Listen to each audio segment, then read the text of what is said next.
Everything I'm asserting here in this video is a culmination of my own beliefs, which have grown out of my experience and evolution. I am expressing what I believe to be the truth, but am by no means stating this is absolute truth. Rather, these are my current understandings of how the world works. I am no expert at any of this. I am an eternal student and am sharing these things in hopes of learning more as we engage as a community. Before delving into this video, I'd like to raise a question. What is a need? Well, from the definitions I've studied, I understand need as an innate longing for that which fulfills. Without fulfillment of needs, one expedites their own death, either physically or spiritually. Need is an integral part of balance and harmony, for without need, there would be no distinction between fulfillment and lack, and our existence would be a perpetual plateau. With that being said, I have found an uncanny similarity between Maslow's hierarchy of needs and chakras. Here is a picture for comparison of Maslow's hierarchy and chakras. Though they are not exactly alike, they have strong correlations. To start, Maslow's hierarchy begins with the physiological needs we experience as humans. The bottom of the standard chakra chart is the root, the energy channel that is related to instinct, physicality, and presence in the body. Both revolve around themes of survival. The root chakra can be blocked by mistrust in life, fear of change, physical danger and pain, trauma, poverty, and isolation. When balanced, the root chakra provides a sense of stability, trust, and ease within the body. The next level of Maslow's hierarchy includes themes of safety. The next chakra, the sacral chakra, relates to our carnality, or, in other words, the ability to engage with the world around us, to affect and be affected by it. Both revolve around themes of engagement or participation, which require a sense of safety. The sacral chakra can be blocked by shame and disappointment. When balanced, the sacral chakra provides excitement and liveliness, independent of external experiences. Another level up on Maslow's hierarchy is the need for belonging.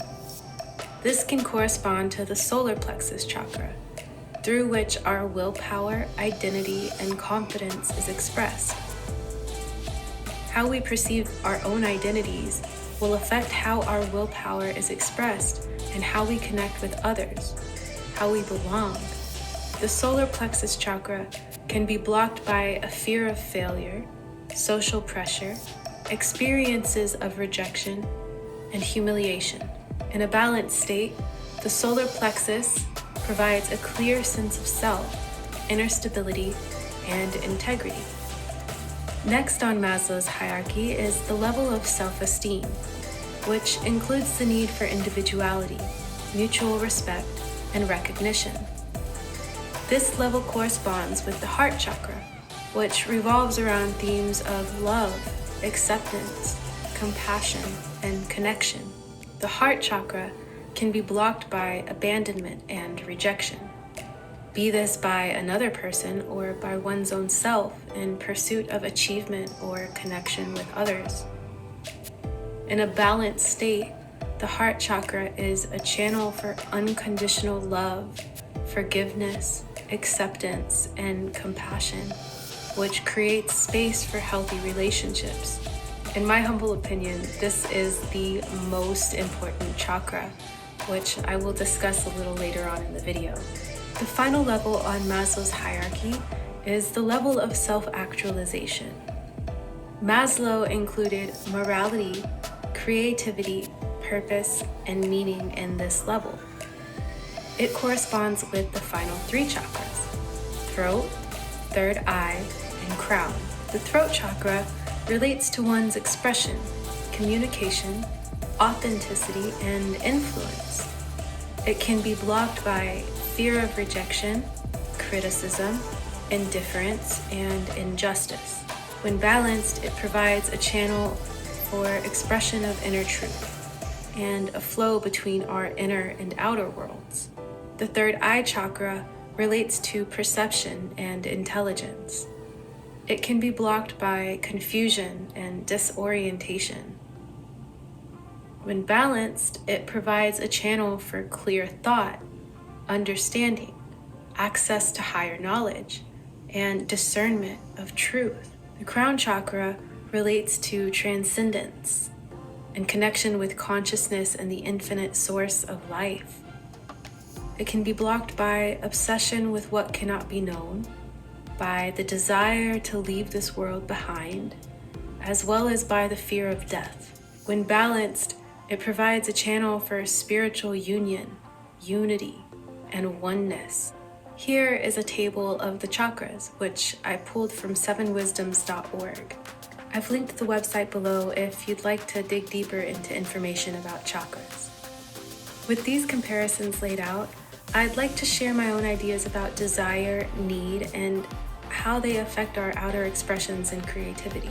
Most of the criticisms I've read about Maslow's hierarchy seem to stem from the fact that people can lack the most basic human needs. They can lack physical stability and belonging. They can endure trauma and still somehow find purpose, morality, and creativity. In other words, it doesn't necessarily represent a hierarchy through which the human experience must grow. Contemplating this has led me to the following understandings. Our hearts are where our souls connect with our bodies. Our hearts are the innermost part of our beings. They beat on their own. This is a mystery that modern science has yet to piece apart. The most detailed info I've found about this has merely stated that electrical impulses that begin in the right ventricle cause the heart to beat. But why? Is this not evidence of a source that's beyond us, that pulses through us to animate our beings? I raise this question for you to ponder. When we listen to that inner drum, we open ourselves up to the capacity to be moved by the spirit of life. The call of that inner drum is always within each of us, so long as our hearts are still beating. But the longer we ignore that call, the more stone-like our hearts become, impairing our ability to be moved. We can allow ourselves to be moved by the spirit of life, to enjoy the dance, and to evolve with it. However, if we resist the spirit of life constantly, we become like stone, weighed down and prepped to become a vintefact, and to be endlessly carved away until we are willing to die to ourselves and let life live within us. When we open our hearts to the intuition that we have been gifted, our awareness expands, which creates the capacity for other needs to become fulfilled in response. However, if someone's heart is closed off to the experience of love that pervades life, there will be an endless struggle to maintain the fulfillment of all other needs. In this stone-like state, stagnation and spiritual decay prevail. The way I see it, desire originates in the heart, and in its purest form would be expressed through the chakras. This concept has been brewing in my mind for many years, mostly by means of observation and experience. It wasn't until a few days ago that these clear connections made enough sense to me to lay them out. The Tao is the only symbol that resonates with the message I'm trying to convey, so I've used it here.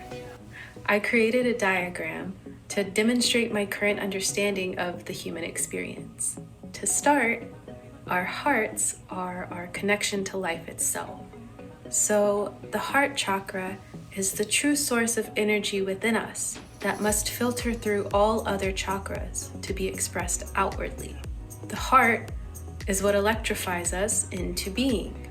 Blocked chakras eclipse the true essence of source within that is connected to heart, while balanced chakras allow for the essence of Source to refract through us. One thing I do believe is absolute truth is that the true nature of Source is unconditional love. Instead of seeing the chakra channels expressed from the root up, I see them expressed more like a wavelength through the body, beginning in the heart. Heart energy filters first through the solar plexus, the source of personal will and identity. From the heart, through the solar plexus, energy is then filtered through our throat chakra, which demonstrates what is held within our own will, identity, and capacity for love. After flowing through the throat chakra, our energy is then filtered through our sacral chakra, which, as stated earlier, relates to our ability to engage with the world around us, to affect and be affected by it, to participate. From the sacral chakra, our energy then flows upward through to our third eye chakra, which is associated with how we think and how we perceive truth. Then, our energy flows downward from our third eye chakra into our root chakra, which creates a sense of security, grounding us to the physical by the energy we emit through the perceptions we hold around our engagement with life. Once rooted, our energy then flows through our crown chakra, the channel that allows for a sense of unity. This chakra is the final one. It's always there unifying us, but if one has any other chakras blocked, the sense of unity will be aligned with whatever energetic output one is emitting. For instance, if someone has a blocked root chakra, the unity experience will be that which aligns with the lack of security, a lack of patience, and a mistrust in the physicality that is expressed in the world. If the crown chakra is blocked altogether, one loses their capacity to perceive unity. I've done my best to demonstrate this using the Tao. The colors I've used are those that correspond with each chakra. Even though these colors are solid, the concept I'm trying to convey is that these energy channels are permeable and only become impermeable when they are blocked by our own self-abandonment. To further exhibit this concept, here is another diagram that shows how I understand the expression of energy through our being.